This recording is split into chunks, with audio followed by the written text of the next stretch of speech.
In this chapter, we're going to take a look at some examples of transformative initiatives that are helping change the traditional view of development in Chinese society. Hope you enjoy it. Harmony. This is not only one of the keywords of Confucianism, but it's also part of the vision of the oldest environmental NGO in China. To live in a society in harmony with nature is one of the statements of the Friends of Nature organization, which was founded in 1994 and has been an influential civil society actor in raising public awareness on environmental protection, developing environmental education projects, and advocating for transformational, sustainable policies in China. One of the community level projects developed by Friends of Nature is called Low Carbon Households. By visiting neighborhoods in the country, the organization makes a diagnosis of power consumption in each household so they can discuss alternatives to reduce carbon emissions with the local population. Another project by Friends of Nature is the Gaia Nature School. Based on citizen engagement, the project encourages people to perform local activities like organizing family groups to raise environmental awareness, building community gardens, and adopting sustainable practices in their everyday lives. Friends of Nature has also played an important role in the Chinese environmental policy making. In the late 90s, for example, the organization submitted a motion to move a state-owned steel factory out of the city of Beijing due to air pollutants emissions. In 2004, their proposal was approved by the government and the factory was relocated. Friends of Nature has also participated in revision processes of the country's environmental framework and drafted dozens of environmental laws. Additionally, the organization has filed public interest lawsuits concerning key sustainable topics such as biodiversity conservation and energy justice.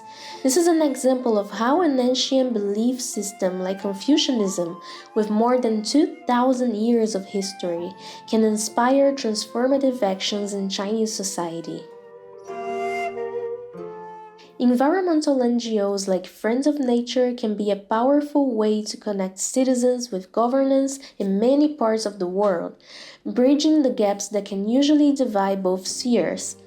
But unlike in other countries, Chinese NGOs have not yet reached the level of independence that allows organizations to do more intense mobilizations like street protests, for example. We still find, however, cases of Chinese NGOs that help make a change in local communities regardless of any institutional limits that might be imposed to their activities.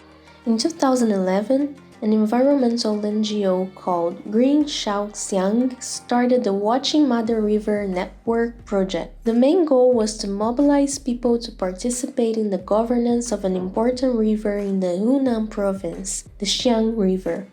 This participatory project flourished after the province government had tried for decades to handle the high levels of metal pollution in the river. Adopting a discourse that strengthened the emotional links between the province community and the river, which the organization calls the Mother River of Hunan, the project has trained volunteers in skills like water monitoring and environmental research to help track the river's pollution status.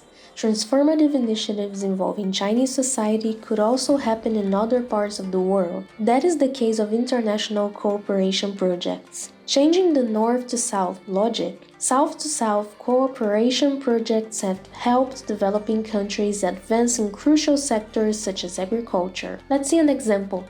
In Cabo Verde, an island state located in West Africa, small farmers have been experiencing drought impacts on their crops. But due to a South-to-South cooperation project organized by the United Nations Food and Agriculture Organization, Chinese experts have provided trainings in soil management and pest control to help small farmers in Cabo Verde to combat the adverse effects of climate change. Since Chinese farmers also have faced similar challenges in their own lands, this initiative facilitates the exchange of knowledge in climate-resilient agriculture for combating food insecurity. Another example of South-to-South cooperation are the agricultural technology demonstration centers implemented by China across African countries. Through these centers, which are financially supported by the Chinese government, Chinese companies and educational institutions have been providing infrastructure, technical, and operational support to smallholder farmers in Mozambique, Tanzania, Ethiopia,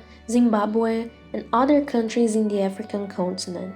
Studies indicate that the agricultural technology demonstration centers have been effective in increasing crop production and developing agricultural techniques in African countries. Other studies, however, point to possible challenges for this alternative development model in a long-term basis. But what we can conclude by now is that these centers pose a shift to the classic Western development policies, helping bring the Global South closer to the center of the international arena.